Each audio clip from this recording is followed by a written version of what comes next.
como Constituição Cidadã. Eu acho que é uma Constituição anã, porque ela acabou com as polícias, ela acabou com o cidadão de bem, ela acabou com o trabalhador, deu muito direito para vagabundo. Acabou. Quase que a rota acabou. Por quê? Porque fizeram de tudo para destruir a rota. 111 até que é pouco.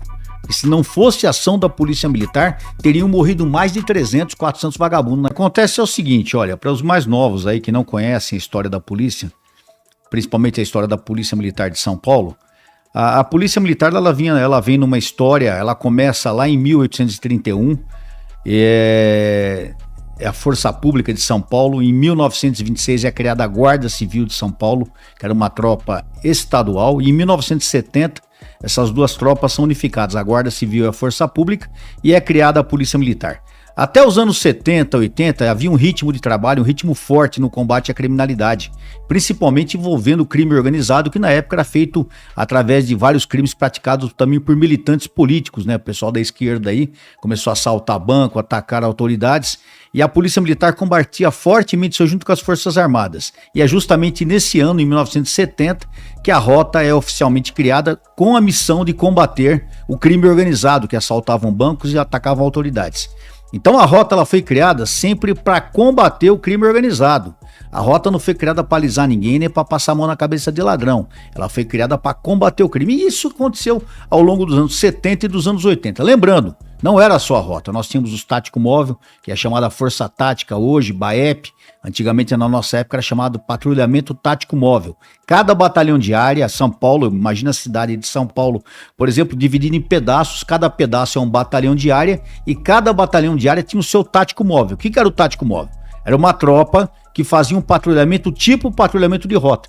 Só que as viaturas de rota eram cinza e as viaturas de tático móvel eram vermelho e preta. Era uma abóbora e preta, era uma cor bem saudosa, que gostar quem foi, eu fui de tático móvel antes de ser de rota, e a gente tinha um carinho muito grande pelo tático móvel. Além disso, tinha a rádio patrulha, que é a viatura pequena, que era um Fusca, Corcel, viaturas que depois vieram os Opalas, né? Até hoje nós temos as rádio patrulha, que são as viaturas que atendem a ocorrência, e o tático móvel e a rota apoiavam essas viaturas. Isso foi num crescendo dos anos 70 e 80 até 1988, porque em 1988 nós temos a Constituição brasileira, é feita a Constituição que eles chamam como Constituição Cidadã. Eu acho que é uma Constituição anã, porque ela acabou com as polícias, ela acabou com o cidadão de bem, ela acabou com o trabalhador, deu muito direito para vagabundo. E a partir de 88 nós temos esse problema sério com a volta da esquerda política, onde se cria muita vantagem para ladrão, muita vantagem para vagabundo, se passa muito a mão na cabeça de ladrão. Em 92 nós temos um Carandiru, que é um problema sério na segurança pública, não só em São Paulo, mas refletiu em todo o Brasil, quando houve a morte dos 111 vagabundos lá, que, entendeu? Eles provocaram a morte deles, e se não fosse a ação da Polícia Militar, teriam morrido muito mais.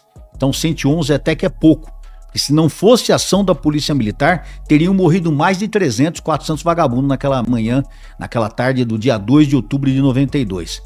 Aí depois nós temos a favela naval, que é outra ocorrência complicada. Eu estou citando essas ocorrências por quê? Porque essas ocorrências na época deu muita repercussão. Vocês eram crianças, não devem se lembrar muito, mas deu muita repercussão isso aí. Era fantástico, era televisão. E você sabe como que é a imprensa. A imprensa quer vender jornal, não interessa quem ela vai arrebentar.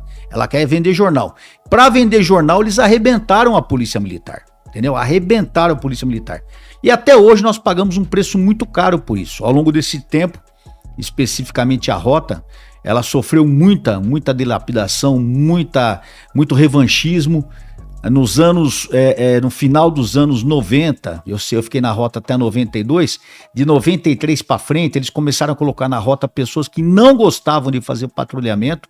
Eu quero aqui deixar bem claro que eu não tenho nada contra quem comandou a rota nessa época, eu sou muito ético nesse aspecto, prefiro nem citar nomes, tenho respeito por todas as pessoas, ninguém é obrigado a gostar de patrulhar e gostar da rota, mas mandaram para a rota pessoas que não gostavam da rota, não gostavam de patrulhar. O que aconteceu? A rota começou a cair, velho. Começou a mandar a gente para a rota que não era especializado, a doutrina de rota foi colocada de lado, isso foi num crescendo de uma tal maneira que quase que a rota acabou. Quase que a rota acabou. Por quê? Porque fizeram de tudo para destruir a rota. Então ela sofreu, não só o comandante, mas oficiais e praças que foram para lá, não eram de rota, não tinham doutrina, não tinham postura. Aconteceram vários problemas graves na rota nessa época, que eu não convenho aqui citar, porque a gente sabe, mas não vai trazer nenhuma melhoria citando o que aconteceu, mas problemas gravíssimos que quase acabaram com a rota. Graças a Deus, houve um despertamento nessa parte e nós conseguimos recuperar. E a Polícia Militar está aí até hoje, a rota está aí até hoje, as Forças Táticas, os BAEPs, estão aí batalhando. No caso, eu vou falar da Polícia de São Paulo, os colegas que são de outros estados aí, me desculpem, mas eu vou falar da polícia que eu conheço, da tropa que eu conheço. Seria aqui leviano eu querer falar da Polícia do Rio de Janeiro, do Espírito Santo, da Bahia, eu tenho respeito por todas as polícias, mas eu vou me ater à Polícia de São Paulo, que é a polícia que eu conheço.